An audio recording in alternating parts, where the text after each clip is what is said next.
mentioned earlier, and you can probably tell from my voice, I'm a little bit under the weather tonight.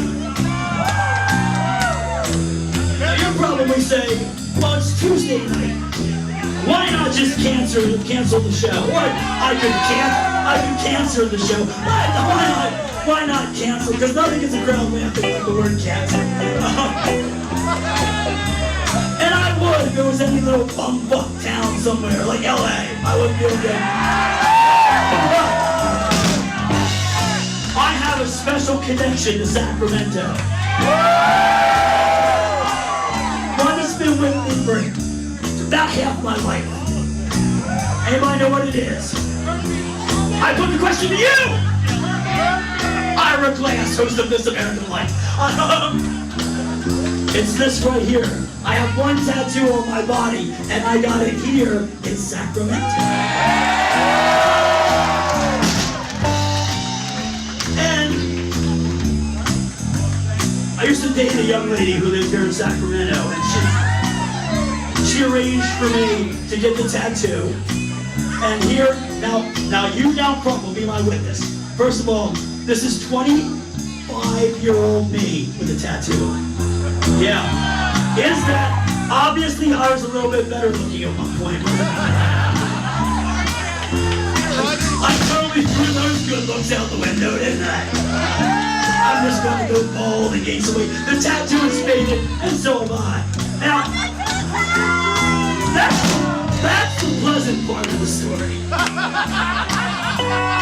As with all my stories, there's always some unpleasantness. After I got the tattoo, anybody here have a tattoo? Of course you do. And the thing about tattoos is, 25 years ago, not everybody had one. Now, everybody's got it, they're not dangerous. And that's kind of weird. Stuff that used to be kind of cool and dangerous is now kind of accepted. And I have a theory that pretty soon, like, snuff films will have to be what you're going to have to be into to shop. And then that will become kind of say, oh, little Billy's going to film school. He's going to be a director. He wants to make one of those snuff movies. Really hope you cast Michelle Bachman in that one. But, so, I get the tattoo. The first thing they say when you get a tattoo is, don't get it wet, okay? Don't get it wet. So, they used to have this club in town called the Cattle Club. I get the tattoo, and I come and we play a show, and it's like 125. And sweat, it just feels like somebody just took a match and just traced it through. So, but still, I'm not getting it wet. Still following the rules. Go back to my hotel that night. I swear to fuck, this is a true story. Go back to my hotel. There are 3 women in the pool, and they say to me, because remember, you saw the picture. I was once good looking. Okay? You can't picture this happening now, but if you look at the old me, you can understand this. And just like the siren said to Ulysses, they're like, too literary of a reference? No, just like the siren said, he said, come swimming, come swimming, come swimming. And I said, I can't, because I just got a tattoo. And looking back on this, I realize now that what could happen is, I could come out here and show you a fucked up tattoo, because I got some chlorine on it, but I would have had a much better story to tell. And that, I am often called upon to speak to young people at high school assemblies, at large Christian youth gatherings, Scared Straight programs. Instead of Scared Straight, here's an idea, and I don't mean to digress, but why not take a bunch of kids to an office like the one that I work in and say, show them how boring regular life is, and suggest that maybe they become criminals or get into the sex industry, whatever. And you can, instead of Scared Straight, call it Bored Stiff. So, whenever I'm called upon young people, I tell them the story about my tattoo and the women in the pool. And I say this, offer the choice, take the kinky sex. If you got something that might go wrong, and then offer for some pretty wild to take the kinky sex, right?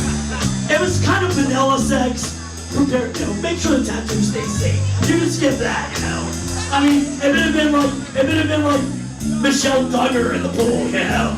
Come on, let's do it missionary style with the lights out so I can pop out 19 kids. No, that's not worth losing the tattoo. I'm just saying, okay? Something freaky with Mexican wrestler masks and a bear. Yeah, hell yeah! Risk it. Make sure you got a condom in there somewhere. Just do it. Prepare yourself. Remember that, okay? You're driving to work, all right? It's the day of your big review, okay? Big review. You don't want to be late. But there's some kinky sex over on the sidewalk or something. That would be the best Alex's lemonade stand ever. And again, I didn't mean to mention cancer. You look disgusted at me. No, I think this is good advice. I'm taking it all in. I'm so glad I didn't call out sick tonight. So, When I'm driving, you drive to work, I know. I know that. On the subway. Because you have a job in an office. I do. In a big office. 37th-floor building. Keep stalling while I discuss the next song. And I know that you park your car in a garage. Would you get to the part of the car, for Christ's sake? I'm just wondering. I'm trying to picture this, get a good, complete picture in my mind. Could you please tell me, what kind of car is it that you drive to work?